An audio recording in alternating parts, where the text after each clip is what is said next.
إن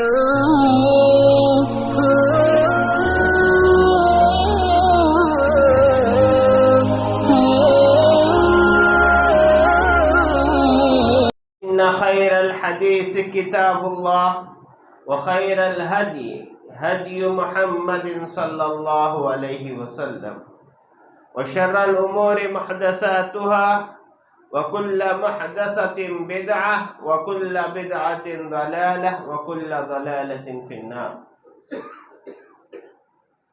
فأعوذ بالله من الشيطان الرجيم. بسم الله الرحمن الرحيم. وله الكبرياء في السماوات والأرض.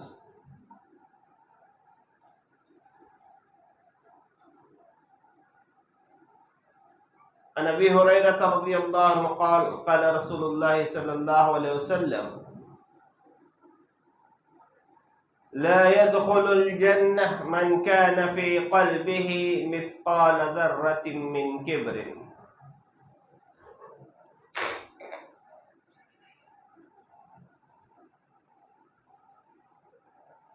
ہر قسم کی تعریف، بڑائی و بزرگی اس وحدہ لا شریک کے لیے سزاوار ہے جو ساری کائنات کا تنہا خالق و پالنہار ہے۔ درود و سلام و جناب محمد رسول اللہ صلی اللہ علیہ وسلم پر، جو تمام جہانوں کے لیے رحمت للعالمین بنا کر مبعوث کیے گئے اور آپ کی اطاعت و اتباع ہم پر فرض کی گئی۔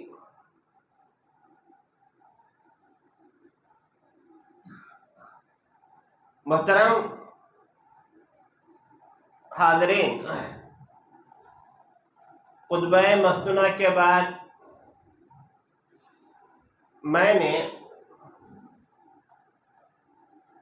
قرآن مجید کی ایک مختصر سی آیت تلاوت کیا ہے جس میں اللہ کی بڑائی کا تذکرہ ہے، اور اس کے بعد میں نے ایک فرمان نبوی پڑھا ہے جس میں بڑا سمجھنے والوں کی مذمت بیان کی گئی ہے۔ اور آج کا میرا جو خطبہ ہے وہ اذان کے متعلق۔ خطبہ مستونہ سے پہلے آپ نے اذان کو سنا، اور یہ اذان ہم لوگ دن میں 5 دفعہ سنتے ہیں، اور جو لوگ نمازوں کے پابند ہے 5 وقتہ، تو یہ لوگ 10 دفعہ سنتے ہیں، اقامت کی تعداد کو ملا لیں۔ لیکن آج ہمارا سب سے بڑا مسئلہ یہ ہے کہ ہم قرآن سے محبت کرتے ہیں، اللہ سے محبت کرتے ہیں، رسول سے محبت کرتے ہیں، اللہ کے گھروں سے محبت کرتے ہیں، لیکن اس کی اہمیت کو، اس کے مقام کو سمجھنا ہم نہیں چاہتے۔ اور اسی میں سے اذان بھی ہے۔ اذان دن میں 5 دفعہ ہم سنتے ہیں۔ کوئی آواز اٹھاتا ہے اذان کے تعلق سے، مارنے اور مرنے کے لیے تیار ہو جاتے ہیں، مگر اذان کے مطابق جینا کوئی بھی نہیں چاہتا۔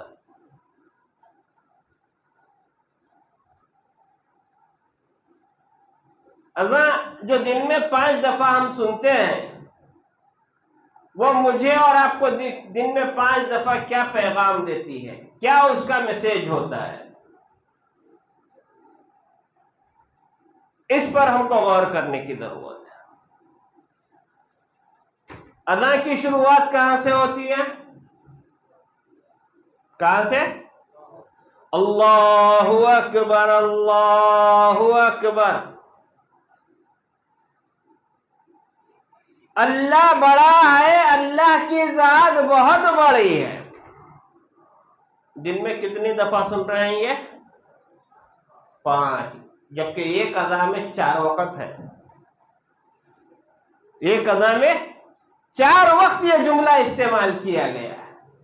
کہ اللہ تو بہت بڑا ہے، تیری ذات بڑی ہے۔ اب آپ دیکھیں کہ ثواب کے الفاظ اور بھی بتائے گئے۔ سبحان اللہ کہنے سے ثواب ملتا کہ نہیں ملتا؟ ملتا۔ الحمدللہ کہنے سے ثواب ملتا۔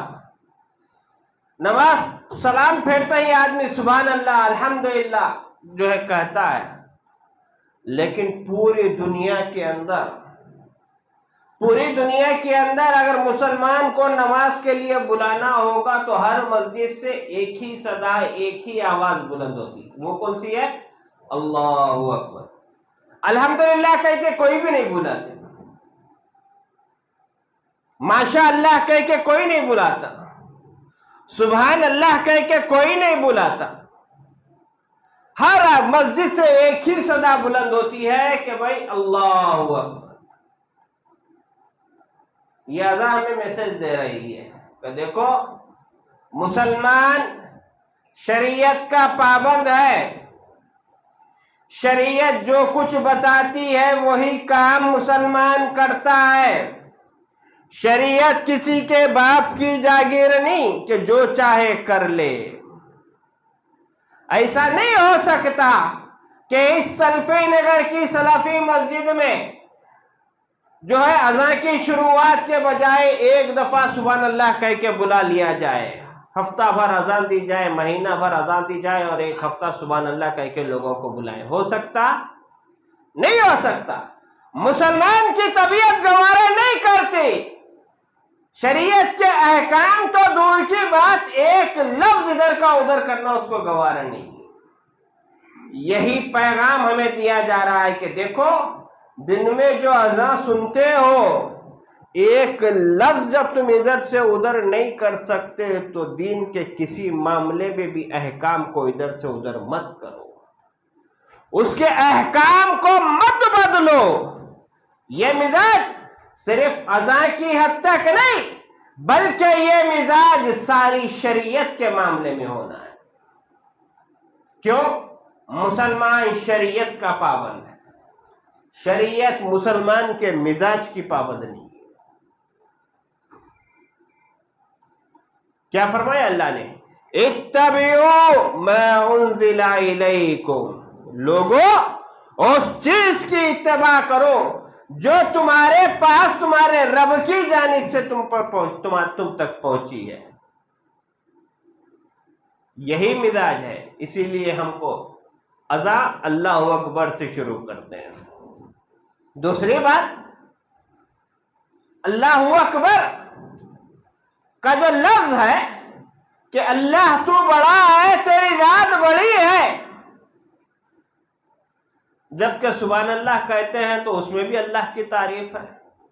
اللہ تو پاک ہے، اللہ تو پاک ہے، الحمدللہ، اے اللہ ہر قسم کی تعریف کا تو ہی مستحق ہے۔ اس میں بھی تو اللہ کی بڑائی ہے، اللہ کی حمد ہو رہی ہے، پھر کیوں اللہ اکبر ہم کہہ رہے ہیں؟ پھر بھی ایک سوال رہ جاتا ہے۔ دیکھو اللہ اکبر کے ذریعے سے اللہ تبارک و تعالی نے ہمارے عقیدوں کی اصلاح کی، ہمارے عقیدوں کا اللہ تعالی نے تحفظ کیا۔ کیسے؟ انسان اللہ کی ایک کمزور مخلوق ہے، کمزور مخلوق ہے، وہ اپنے سے بڑا جس کو سمجھتا ہے اس کو بھگوان بنا لیتا ہے۔ اتنا کمزور ہے کہ جس چیز کے اندر نفع اور نقصان دیکھتا ہے اس کو جو ہے گاڈ بنا لیتا ہے۔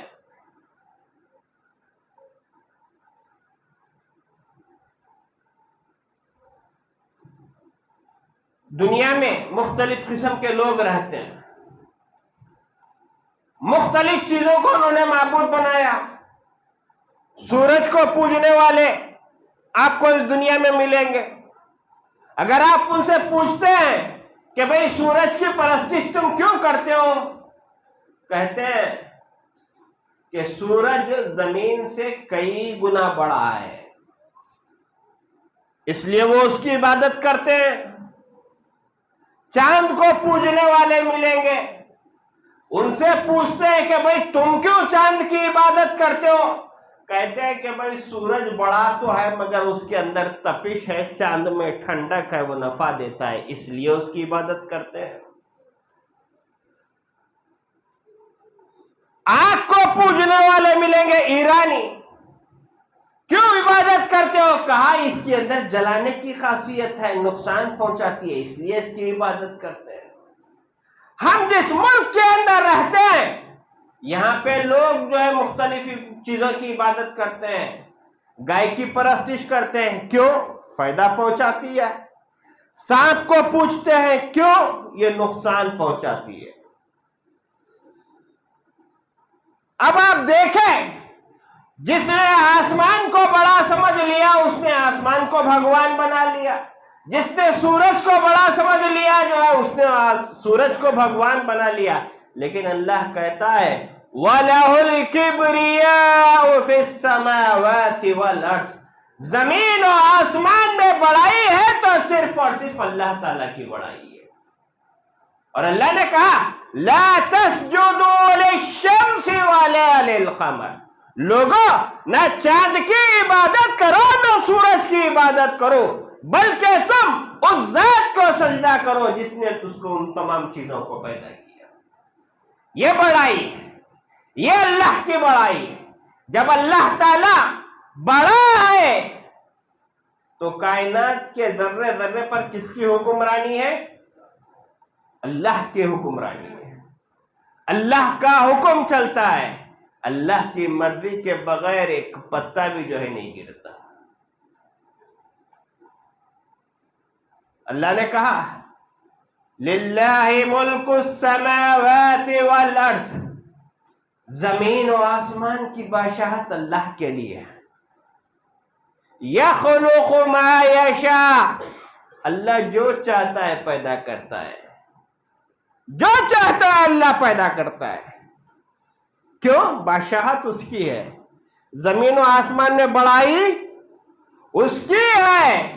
للہ ملک السماوات والارض، زمین و آسمان میں بادشاہت اس کی ہے۔ یخلق ما یشاء، اللہ جو چاہتا ہے پیدا کرتا ہے۔ یہب لمن یشاء اناثا ویہب لمن یشاء الذکور، اللہ جسے چاہتا ہے لڑکیوں سے نواز دیتا ہے، اللہ جس کو چاہتا ہے لڑکے نواز دیتا ہے۔ او یجعل من یشاء عقیما، اور اللہ جس کو چاہتا ہے لڑکے اور لڑکیاں نواز دیتا ہے، اور اللہ جسے چاہتا ہے بانجھ بنا کے چھوڑ دیتا ہے۔ کیوں؟ کیوں؟ حکومت کس کی ہے؟ اللہ کی ہے۔ بڑائی کس کی ہے؟ اللہ کی ہے۔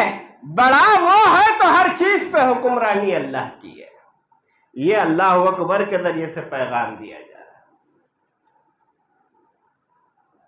دنیا کے اندر بہت سے لوگ آئے جو اپنے آپ کو بڑا بولنے لگے۔ قرآن مجید آپ پڑھیں گے تو معلوم ہوگا کہ قرآن مجید قصے کہانی کی کتاب ہے۔ کون سی کتاب ہے قرآن مجید؟ جبکہ نوح علیہ السلام کا قصہ ہے، آدم علیہ السلام کا قصہ ہے، سب قصے ہیں۔ قرآن مجید نصیحت کی کتاب ہے۔ کیا ہے؟ نصیحت کی کتاب ہے۔ قرآن میں جو واقعات بیان کیے گئے ہیں ہر واقعے کے ساتھ جو ہے مقصد بیان کر دیا گیا ہے۔ فَاعْتَبِرُوا يَا أُولِي الْأَبْصَارِ، اے عقل مندو، اے بصیرت رکھنے والو، ان چیزوں سے نصیحت حاصل کرو۔ فرعون میں کچھ بدماشوں کے واقعات ذکر کیے، ان میں ایک واقعہ میں آپ کو بتاتا ہوں۔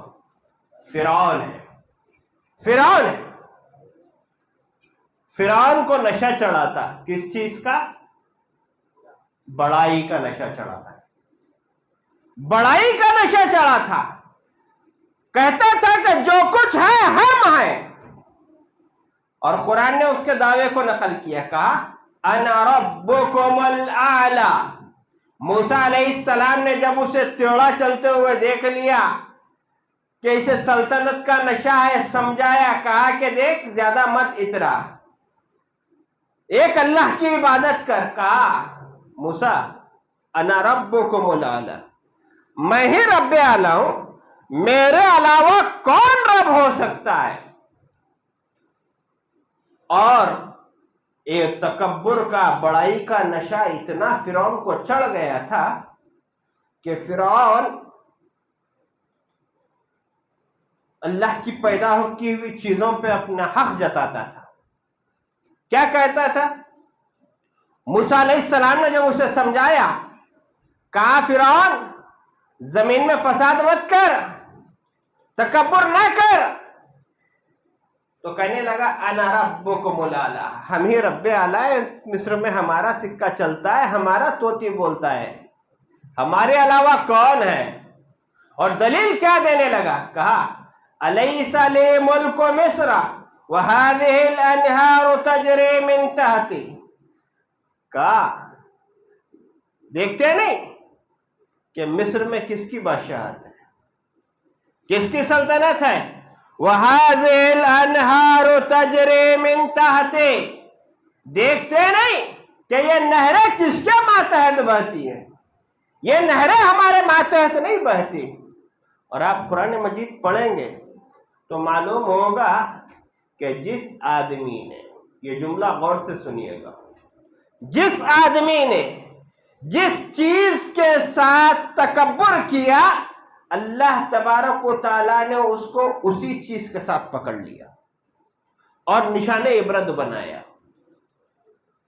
فرعون کو میٹھی زبان سے سمجھایا گیا تھا، دماغ میں بات نہیں اتری، دلیل کیا دینے لگا ہو؟ نہر کی، ہاذہ الانہار تجری من تحتی، موسیٰ یہ نہریں ہمارے ماتحت بہتی ہیں، ہمارے آرڈر پہ چلتی ہیں۔ پانی پہ اس نے دعویٰ کیا۔ اللہ نے فرعون کو کہاں پکڑا؟ پانی میں پکڑ لیا، پانی میں پکڑ لیا۔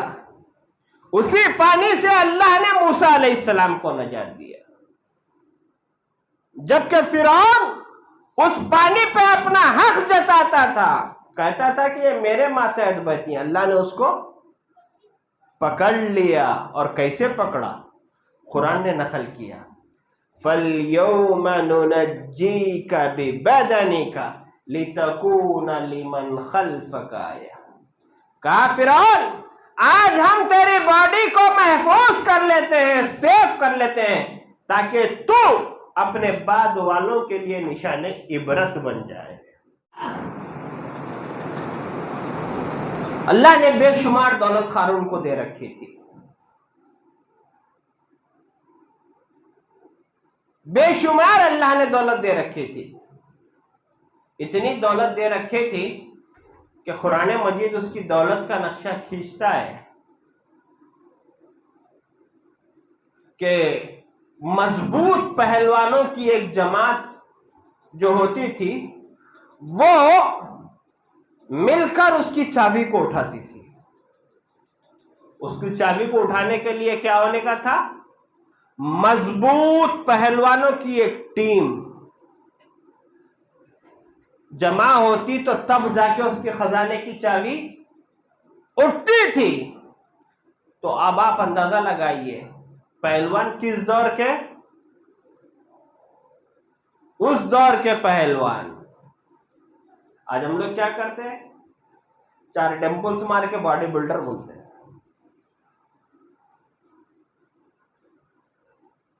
اس دور کے پہلوان۔ اور آج ہمارے پاس کیا نشہ ہے پیسے کا؟ زیادہ کچھ بولتے اے ٹی ایم کارڈ نکال کے دکھا دیتے۔